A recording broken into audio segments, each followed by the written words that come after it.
Welcome to the Calgary Environmental Roundtable Municipal Election Campaign, led by the Gravity Well podcast with me, Jenny Yeremy. The Calgary Environmental Roundtable, or CERT for short, is a nonpartisan coalition of environmental and climate organizations working together to ensure that water, nature, and climate are front of mind, and that our members have an ongoing opportunity to shape the future of our city. Through our candidate questionnaire, mayoral and ward podcast panels, and voter engagement tool, CERT is connecting residents with candidates, elevating environmental priorities, and empowering Calgarians to make informed choices at the ballot box. Municipal decisions directly affect the air we breathe, the water we drink, and the communities we live in. As Calgary continues to grow, we must prioritize clean water, biodiversity, and bold climate action to ensure a safe and thriving city for generations to come. Our list of supporters is growing. Reach out to add your organization. Send your candidates and network the CERT questionnaire. Encourage their participation and ongoing relationship building with their representatives. Remember to follow, like, subscribe, and share the Gravity Well podcast. Together we can build a resilient, healthy, and sustainable city for all Calgarians.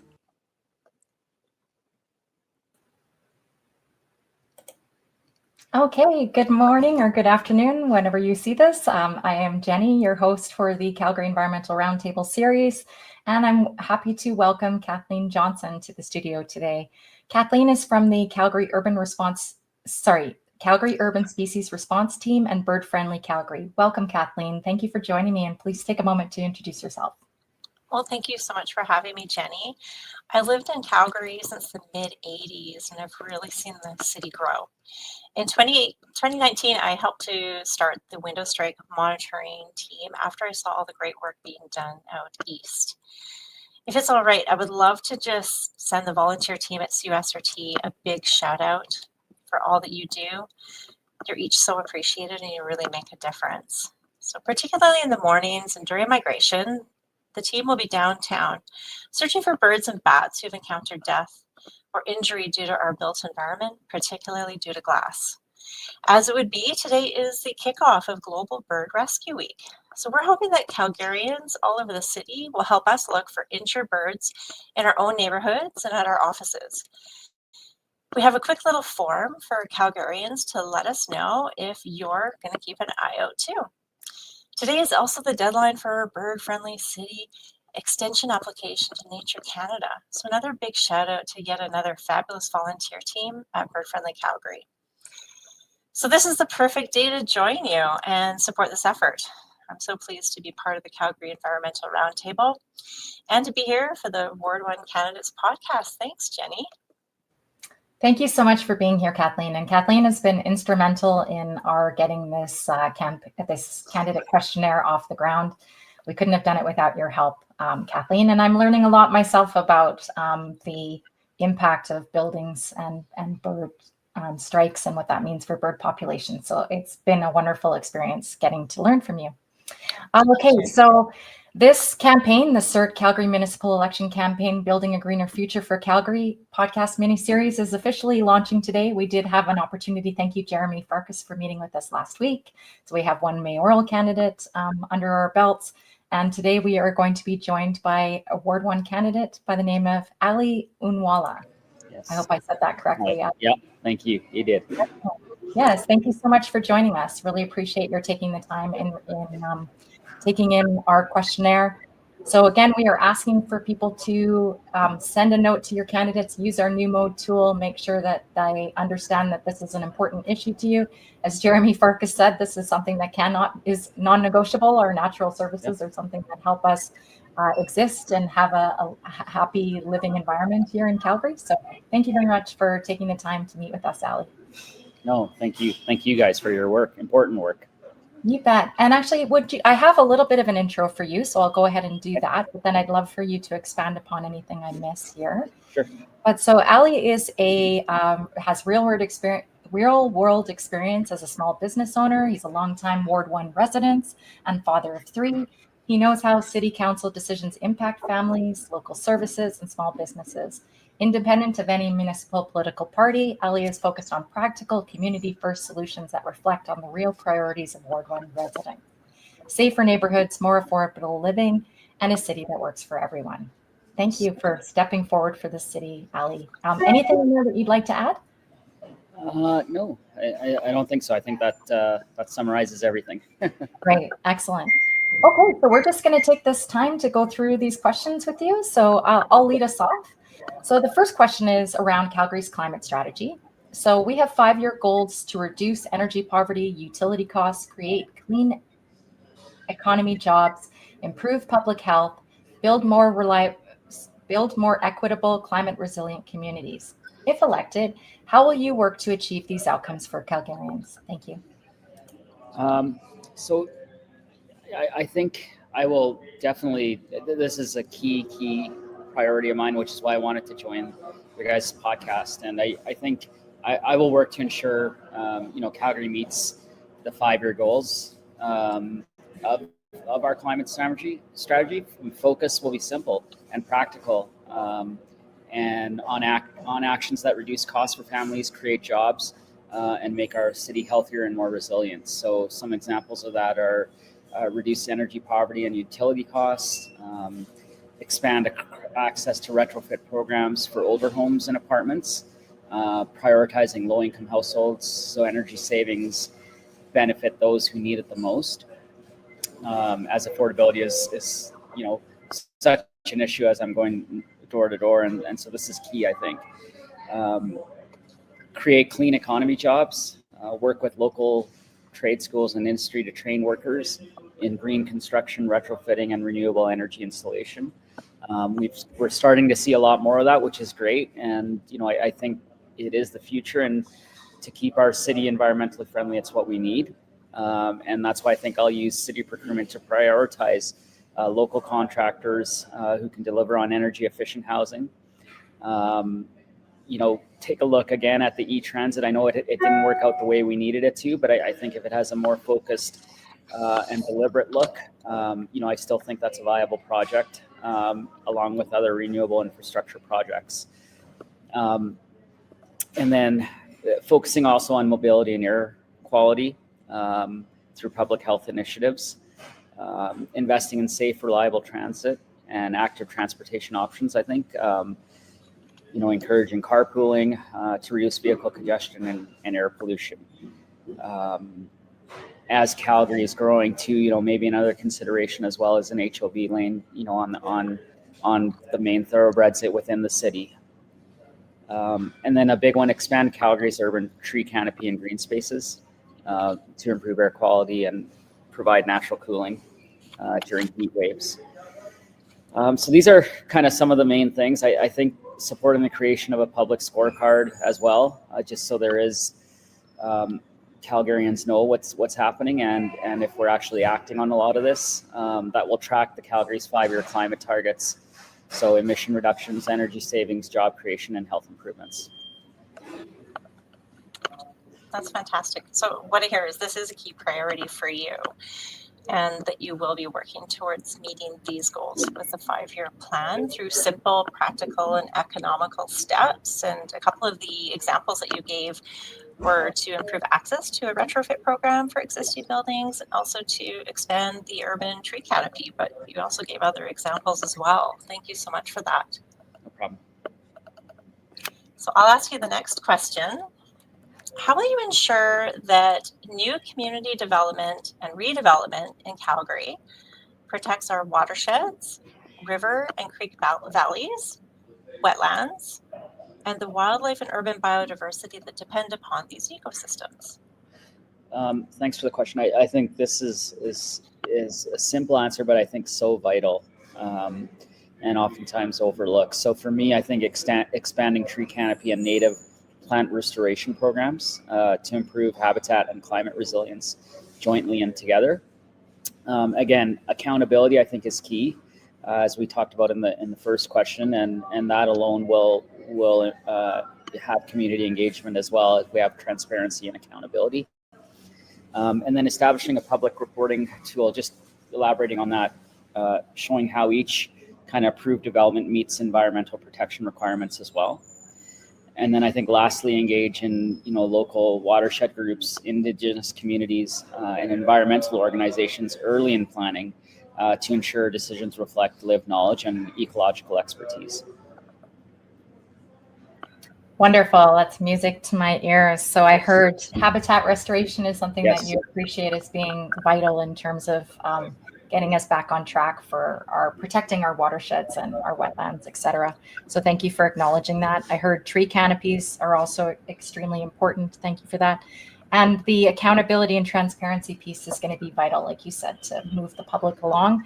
I love this idea of a public reporting tool so that people can feel like they are a part of this this action, this initiative, and that the local watershed groups, I happen to be on one of the coordinating committees for the Bow River Basin.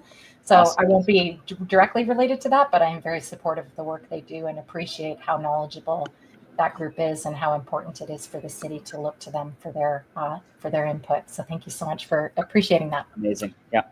Okay, so next question is around dedicating public dollars towards protecting Calgary's biodiversity and improving wildlife safety in our urban environment. So including through measurements such as enforcing bird-friendly building standards, retrofitting existing structures, and supporting safe wildlife corridors. So how will you commit those dollars to this work? First of all, fully behind it, and yes, I will commit to dedicating budget dollars to protect, the important Calgary's biodiversity and improving, more importantly, wildlife safety. And I think here's some things that I've thought about, and I think I would try to champion if elected. Bird-friendly building standards, ensure that new developments comply with bird-friendly design standards. So glass treatments, lightning design, and building orientation. Dedicate funds to incentivize retrofits for existing high-rise buildings, reducing bird collisions, which unfortunately we see all too much, without placing the full burden on property owners. Wildlife corridors and safe crossings. Invest in planning and infrastructure that creates and protects safe wildlife corridors across Calgary.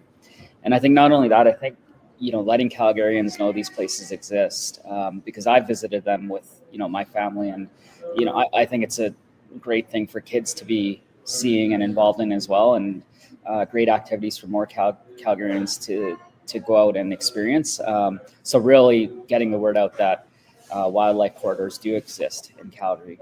Support projects like wildlife overpass, underpasses, biodiversity enhancement programs, fund native tree and plant restoration projects. And then I think, again, we've talked about this before, but expanding the city's urban tree canopy targets are really important, again, to increase shade, air quality, and biodiversity in all the neighborhoods. Specifically in Ward 1, we have some, really amazing communities with a lot of character and history. And, the ones that do have some of these tree canopies it's incredible. And we want the newer communities in Ward 1 to have the same thing as they age. Commit to setting aside annual budget allocations specifically, again, for biodiversity and wildlife safety initiatives.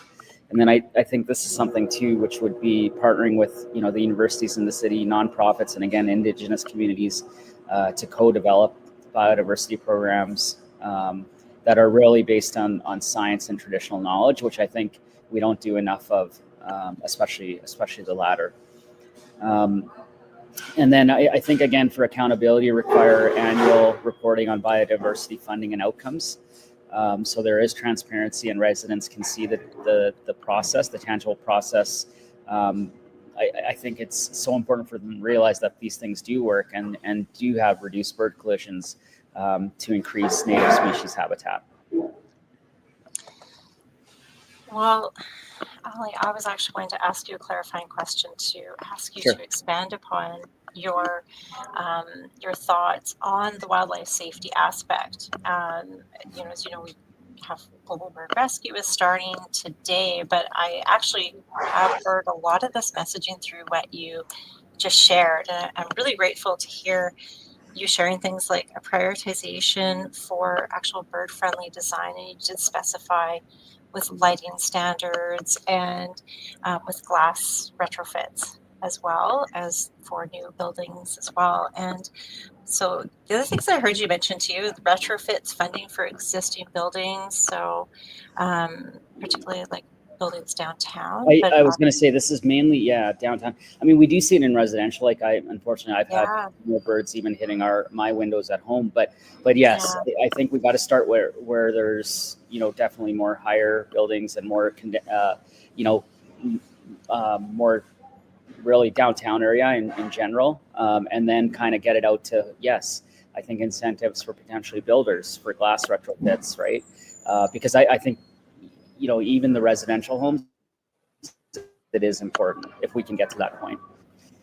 Absolutely. And actually, a quick fact for you: as many birds as we find downtown, which is a large number, research has shown that downtown window strikes only account for 1% of a city's strikes. Oh wow! Okay, I did not know that. Yeah, wow. So you're actually homes. That's often a misunderstanding, even us when we first started, because a lot of work happens downtown.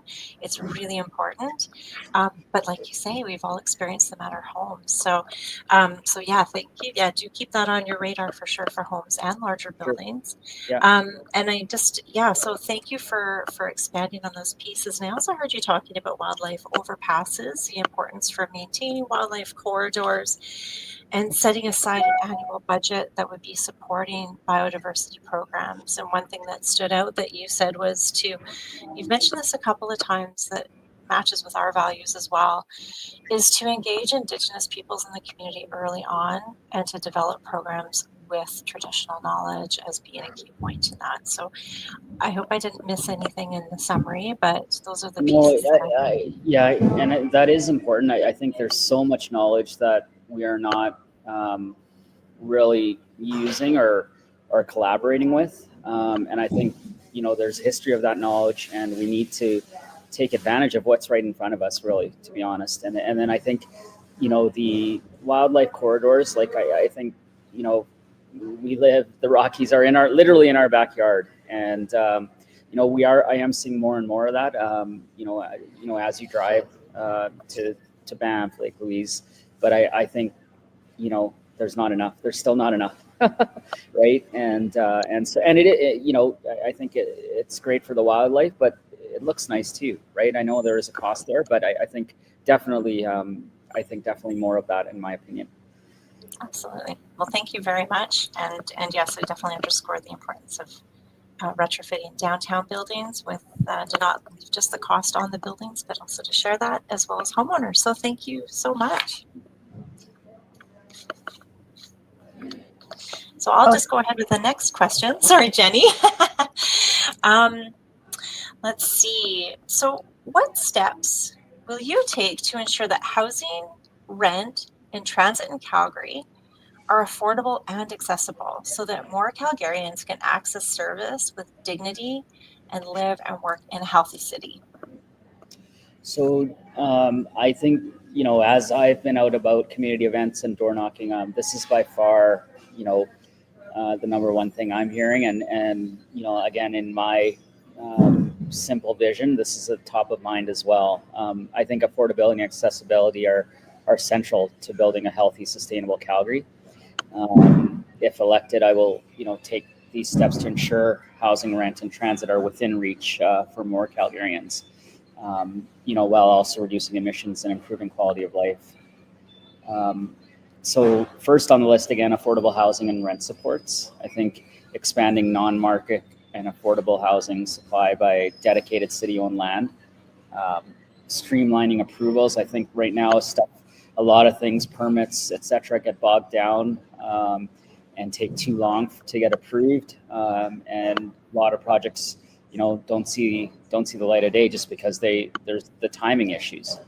And I think partnering with nonprofit and mission-driven developers, is important. But by partnering with them, we definitely have to. I think it goes hand in hand. Streamline approvals for them as well. I think strengthening rental support by coordinating with the province and nonprofits to increase seamless safety net for renters in crisis.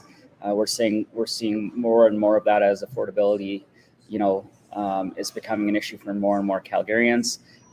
There's definitely, renters that are having a tough time even getting by paycheck to paycheck these days, and it's just not fair. And so we need the rental supports there.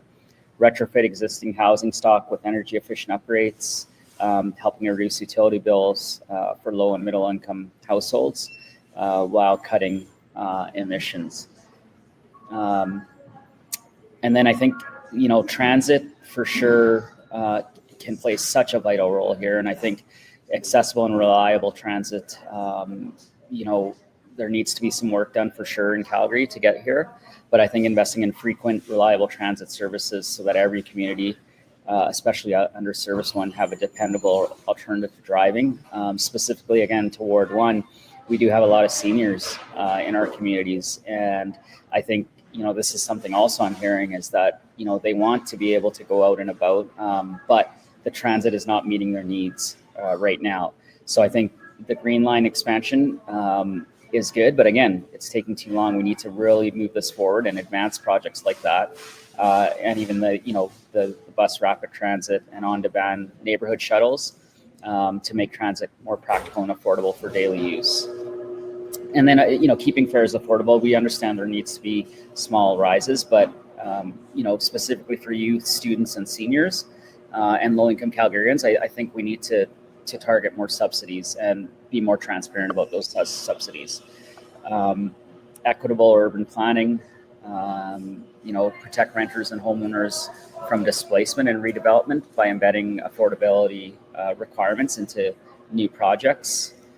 And then I think it all starts with budgeting and climate action. So really inclusive budgeting, dedicating budgeting dollars towards housing, transit, and energy efficient as core investments. And I think for me, budgeting is so key. And if I do get elected, this is going to be a big focus for me. I think there's a lot of wasted dollars in the budget that's affecting affordability. So, let's budget on the essentials. And to me, housing, transit, and energy efficiency, in my mind, are essentials. And then accountability and community partnerships. So we talked about, establishing clear 5-year affordability and accessibility targets, again, for transparency, tied directly to Calgary's climate strategy, the pathways to 2050. Wonderful, Ali. Yeah, I love the idea of focusing on affordable housing, rent, and transit as part of your focus in terms of budgeting. The idea of having nonprofit emission reduction driven projects getting streamlined approval makes so much sense to me in terms of making sure that those are the things that are prioritized in the budget. Making sure there's safety nets for renters. Yeah, I heard a pretty terrifying statistic from our mayor that there are hundreds of thousands of Calgarians that are on the verge of losing their homes or their places to stay. So yes, it absolutely is so critical we have those safety nets in place. Making transit more accessible and reliable, especially for seniors and for students, and appreciating that there is that opportunity to reduce the costs for those that need it. Absolutely. I enjoy taking transit. I can pay for it. That's fine. But yes, I am fully supportive of that. So thank you for bringing that into this. And yeah, there's community partnerships, because I think that's one of the key things that is so vital to make sure that projects do have the right outcomes, is that the community is involved in those projects and they understand from the get-go that their voice does matter. So thank you so much for appreciating that. Okay, I'm going to lead into the next question, which is around NMAX. So NMAX is wholly owned by the City of Calgary. What role do you see NMAX playing in helping the city achieve its 2035 clean electricity goals? Yeah, I mean, as a Calgarian, all Calgarians know that NMAX is a critical partner in helping Calgary reach its 2035 clean electricity goals. If elected, I will ensure NMAX plays a leadership role and I think that's done in 3 key areas. So driving the clean energy transition, directing NMAX to collaborating with them to expand investment and renewable generation, so solar, wind, and battery, to reduce reliance on fossil fuels. And we are seeing, we have seen some of this supporting upgrade, but continue to support upgrades to grid the handle on more distributed energy resources like rooftop solar, community solar projects, and EV charging. I think ensuring affordable and equitable access, so mandating programs that help households, especially low-income ones, retrofit homes and adopt clean energy technologies without high upfront costs. Protecting Calgarians from energy poverty by committing to NMAX, by having NMAX commit to fair rates and transparent billing practices. I think that's key, and I think there is, more and more.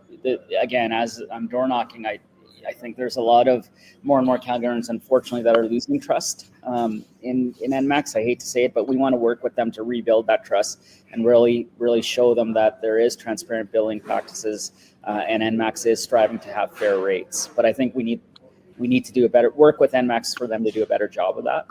And then lastly, I think public accountability and transparency. So again, I know this is a theme of mine, but I do think I think it's important for Calgarians to know what's going on. I think right now, a lot of frustration that I'm seeing is that, even with council, like, they don't know what's going on. Why are they doing this? Why are they doing that? We didn't want any of that, right? And so, there is a lot.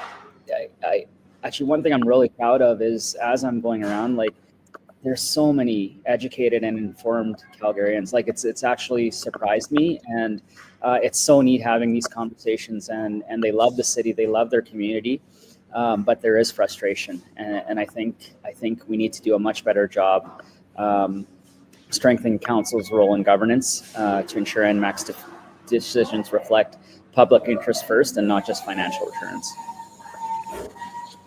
That's fantastic. I heard a few things about you're acknowledging that NMAX is a really critical partner within the city to achieve those 2035 goals through clean energy transition, such as solar and battery use, ensuring affordable solutions for Calgarians, which is really important, of course, for all of us. I think the one thing, too, that really stood out is you're talking about rebuilding trust within NMAX, and that accountability and transparency piece with the council and also with NMAX as well seem to be very important. And I think that that's probably something that's always important for the relationships within a municipality and the partners within the municipality as well. So, yeah, that's great. Thank you very much. So your next question is, how will you advance sustainable water use and watershed protection in Calgary's growth and development decisions? Calgary is a rapidly growing city, and I think water security is one of Calgary's most urgent long-term challenges. If elected, I will ensure that sustainable water use and watershed protection are built into every growth and development decision. I'm committed to smarter land use and growth decisions, requiring water impact assessments for all major new developments, ensuring projects don't worsen Calgary's water scarcity, water efficient building standards, so mandating high efficient plumbing fixtures, irrigation systems, and grey water reuse in new housing and commercial projects. Again, I think incentivizing by retrofitting existing buildings with water-saving technologies, reducing long-term demand across the city. And then we talked about this a little bit as well, but watershed protection and natural infrastructure. So definitely strengthening protections for Calgary's river valleys, creeks, and wetlands, integrating natural infrastructure into the urban design. And then the tree canopy, obviously that's key for me, expanding tree canopy and native vegetation projects to support natural water retention and reduce runoff pollution. And then I think, again, accountability and public engagement. So push for transparent public reporting on Calgary's water use, conservation progress, and watershed health. And then I think engaging residents and businesses, small businesses in water stewardship education, encouraging everyday conservation and protecting rivers, for our future generations. And that's what it's all about. Wonderful. Yes, I heard water impact assessments for every project. Thank you so much. That is so music to my ears. Yes, I've heard a Calgary professor suggest that water should be the central decision-making in everything we do. So thank you for appreciating that. Understanding that water security is the biggest issue that Calgary is facing. So again, thank you for acknowledging that. Looking to retrofits and making sure that those long-term uses are reducing that demand, if you will. And then, as you said, habitat restoration again, or habitat conservation, let's say, as you build things out, is just so critical in terms of building that water capacity. So again, so grateful for your appreciating that. And then again, this idea of public engagement and public stewardship as well, helping them get involved in these watershed council groups. I, myself, just a concerned person from the public, and have learned so much from being a part of those organizations. So yes, it is critical to help people understand that water is central to everything we do. Thank you, Alan. Okay, your last question. Okay. So, how will you ensure recommendations from Calgarians, including residents, frontline communities, environmental groups, and city staff, are meaningfully considered in council decisions? So, I think for me, and I mean, this is a daily basis for me right now, but listening to Calgarians, so frontline communities, residents, environmental groups, and city staff, I think for me, and it's hard to get this across, and again, a lot of people don't know me, but I think for me it's must be more than a box ticking exercise, and I don't take that lightly, because as I'm around, I hear conversations from residents, constituents saying, hey, I had brought this stuff up and it was said it was going to be followed up on, and I never heard anything right after the election. So if elected, I'll ensure that all these recommendations are meaningfully considered in council decisions through again, these major steps. And I think transparency and accessible engagement. So if there is transparency, I think expanding early engagement in decision making, so residents and frontline communities are consulted before policies are finalized, and using plain language communication in multiple formats, in-person, online, multilingual, to make sure participation is accessible to all Calgarians. Formal integration of public input.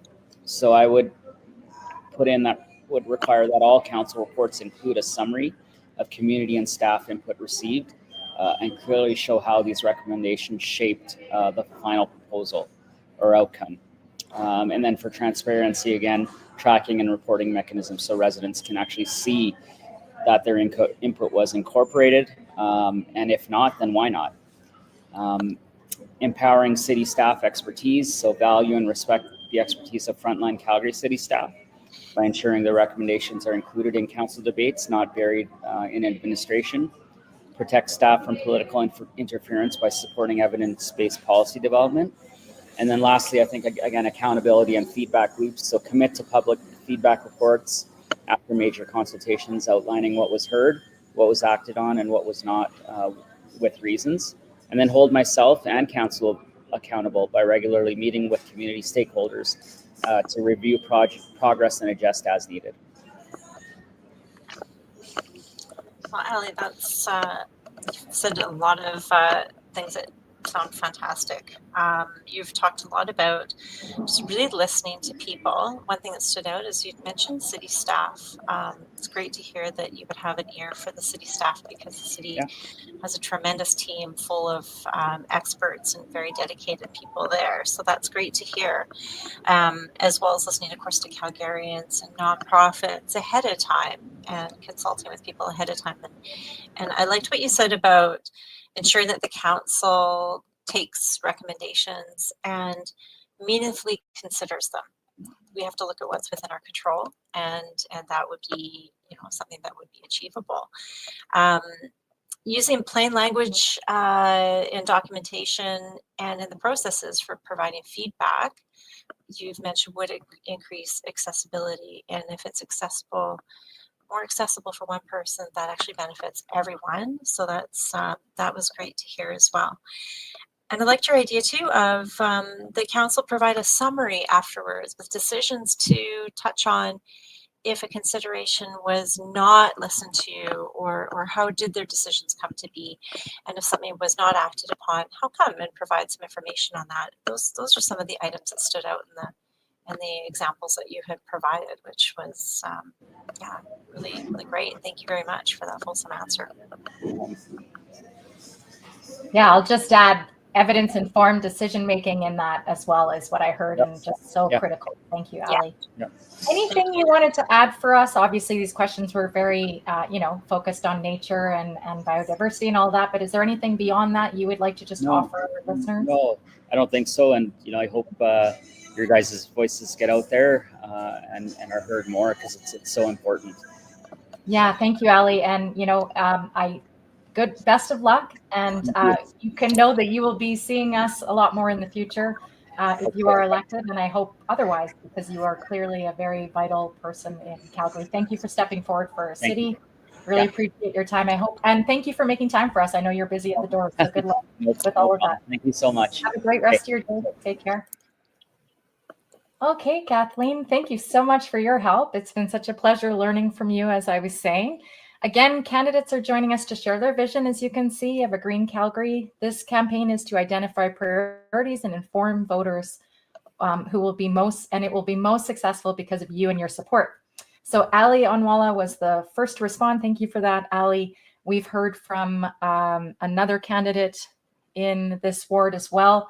But if you are a Ward 1 resident and you have not heard from a candidate you want to hear from, please use our new mode tool and make sure that you encourage them to fill this out. We are accepting responses until October 12th is when I will cut it off completely, and we'll be making sure that we have everybody aware of the responses we received throughout that last week before the election is called. Please send the letter, encourage your ward level and mayor candidates to share their vision through our CERT questionnaire and have them participate in these interviews. This QR code in the top left corner here is for you to easily use and get to that new mode tool. Your impact is amplifying by sharing this with your community and network so that we can build these ongoing relationship with municipal candidates and government representatives. So the responses are on my website. So the Gravity Well under the Calgary Environmental Roundtable section.